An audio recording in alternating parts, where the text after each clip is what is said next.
It's the Creative Drift, May 25th, 2026. This will be an industry insight. I've done one before with Matt Wier, my friend. You can check that out on the channel. This week we have Matt Wier, also a very good friend of mine. He's an architectural photographer, and a couple of weeks ago I was in San Luis Obispo for a bike ride, and then also to do this little feature on Matt. Matt shoots for architects mainly, also some hospitality, but I figured it'd be kind of fun to follow along and kind of ask him some questions and see how he operates and how he photographs a house.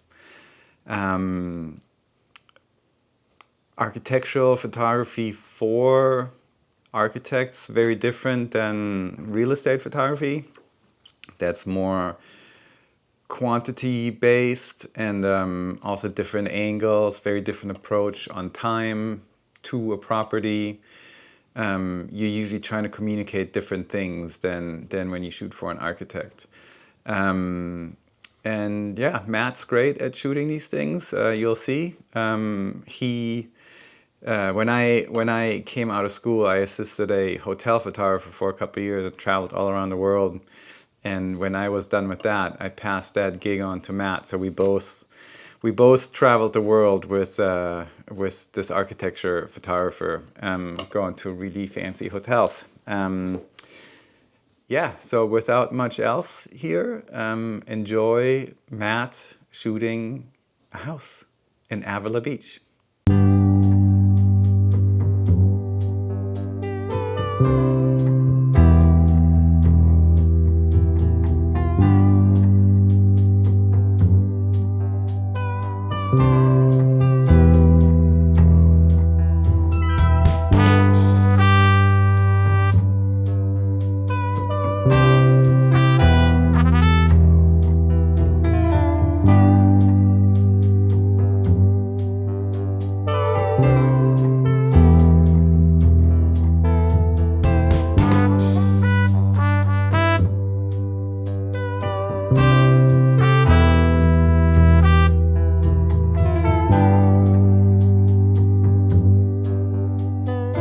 I'm Matt Wier.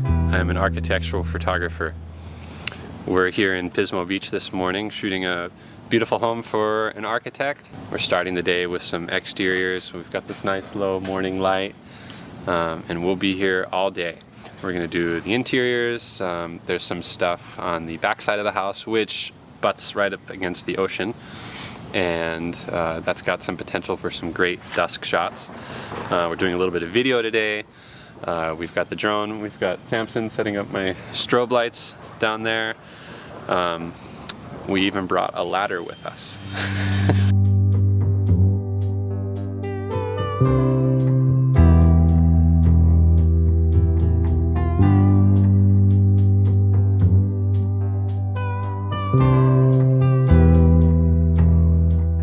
Well, typically it starts with understanding what my client wants from the project, to know what to cover. And then for individual shots and angles, I'll also take input from my client as to how they want to show something. For example, the client for this project, he's a fan of a lot of like kind of straight on and square angles. So when I look at a shot that I want to do, I'll say, what is it that I want to show here? And I'll start by just kind of looking at it with my eye and seeing like what looks good to me here and how can I translate that to the camera. What specific things do I want to show? Where do I want the edges of my frame to be? It's just sort of lots of questions that are part of an equation that, help me kind of come up with the result or the final angle or shot.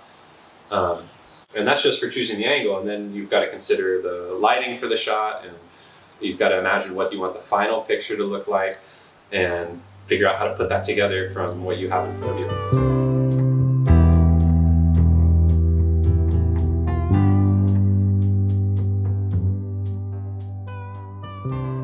Wow, long enough. Well, I started taking pictures with my parents' little film camera and wasting all their film when I was probably like 5 or 6 years old. And I got my own camera probably when I was 10 years old, a little slim Kodak. I think it was 220 film it used, this little like pocket spy camera looking thing. And then I got my first digital camera when I was in high school, and then upgraded that multiple times and started shooting sports a lot, started shooting for the school paper and the actual local newspaper. And then I went to Brooks Institute and studied there for a few years. And then I assisted a hotel photographer for a bunch of years and built up my own clients during that time. And so I guess basically my whole life.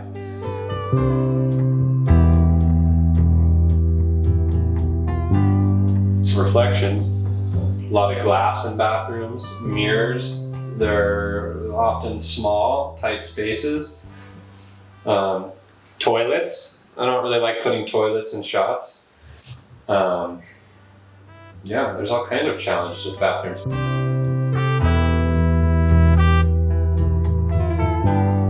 So this is a Canon's 24mm tilt shift. The tilt shift lens works by allowing you to adjust your lens plane independently from your film plane.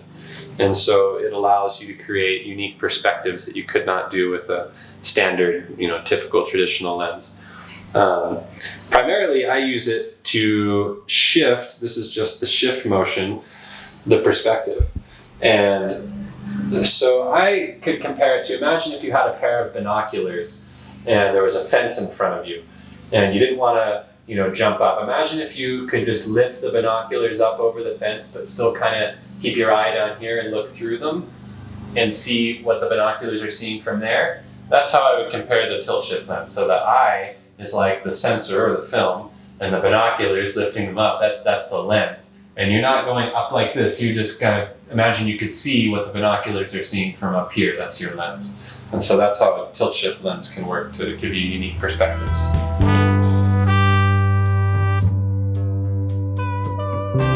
Well, I think there's two main ways you'd make that or think about it. One is just literally, what do you want to see in the photo?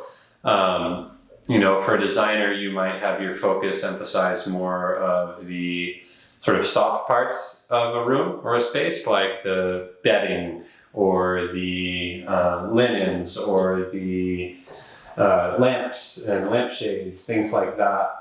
And then there's sort of the creative aspect to it where you might frame in a way that's a bit more soft or organic for someone like a designer.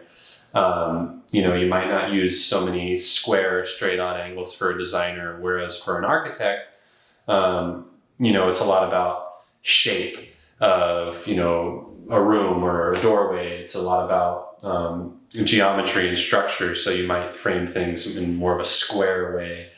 Versus sort of vignette or soft way with a designer, something like that. So yeah, you definitely take who you're shooting for into consideration when you shoot.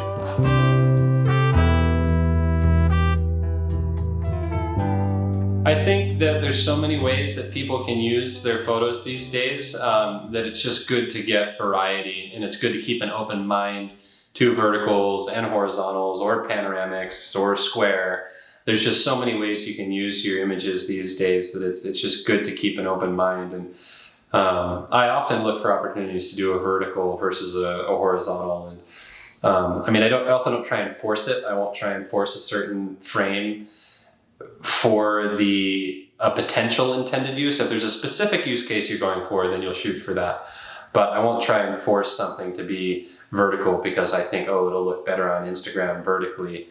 I try to shoot for the photo because you never know how it might be used.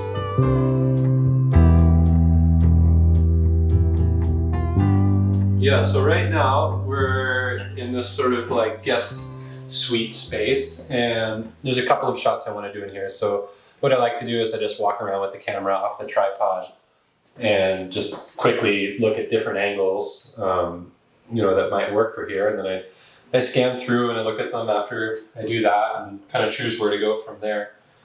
Often if I have a client here with me, it's a good opportunity for me to show them like what's possible from a space, and we can kind of discuss what angle will work or make slight adjustments from angles that I've looked at. Sometimes you'll do this entirely ahead of time on a scout day. Sometimes it's not necessary to do that. I actually sometimes don't like fully picking out each angle ahead of time, because you get kind of too married or committed to a shot, and you might be in a situation where like, oh, actually I like it a little better with the light the way it is today, or something, or like it differently.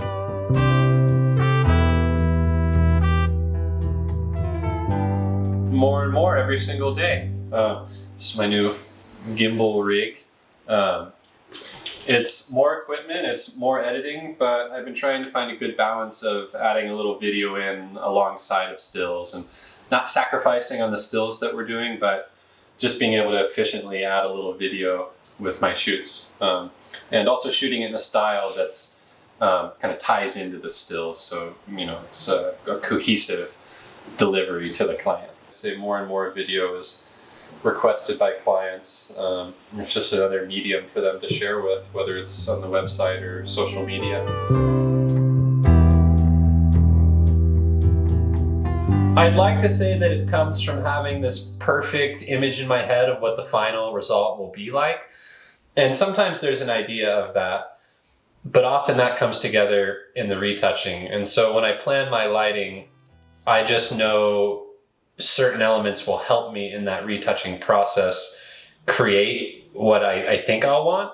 And so for this shot, for example, we have this overcast sky outside, and I want to add a little more contrast to it. So we're going to shoot a light through the window to add a little kind of, contrasty, sunny sort of light.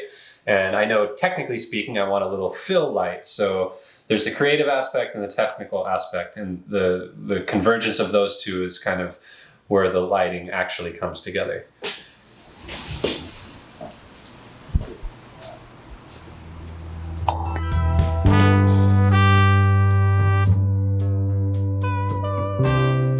Well, the idea of a shot that shows the entire room or space here is attractive because if you look at the space, it is sort of an attractive, kind of expanse here, an open feeling living space between the kitchen, the dining, and the living area. But often when you do that, you'll end up with a shot that feels like it doesn't actually show any one of those areas very well. But I sense that we do have the opportunity to do that here, to really give an idea of the whole length of this space that's done in an attractive way, that's not confusing or sort of like diminishing one particular area.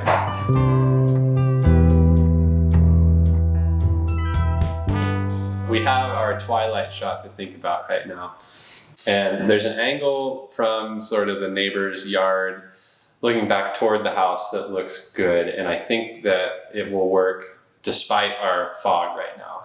I think we'll still get a moody, glowy, cool shot that will do the house justice. I am considering trying to do 2 twilight shots, so 2 different cameras, and kind of running between the two. The challenge with that is I was imagining a shot from inside looking out toward the view. However, with this fog, my concern is that as it gets darker, the ocean and the view are just going to kind of go kind of blah.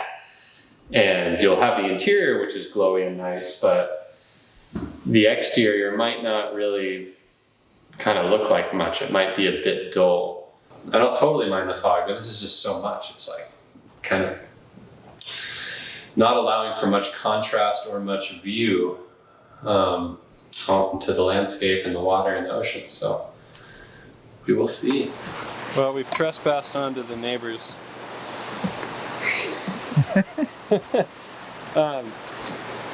We've borrowed the neighbor's balcony here to get a nice perspective on our house, on our subject house.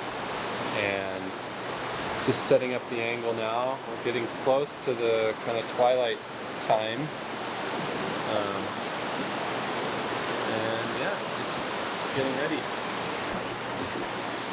15 minutes till sunset. Man, if the fog weren't here, this would just be a totally different scene. I really kick myself sometimes, but nothing we can do about it.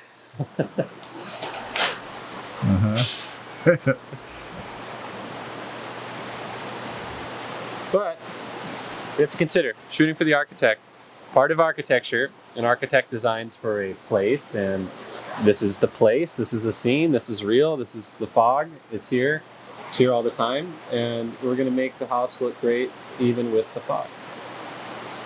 Cue the dusk fog final image. And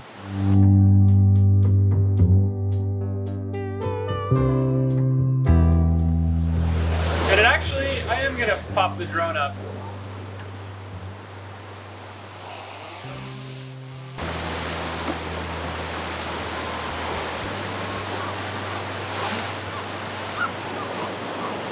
That's pretty nice.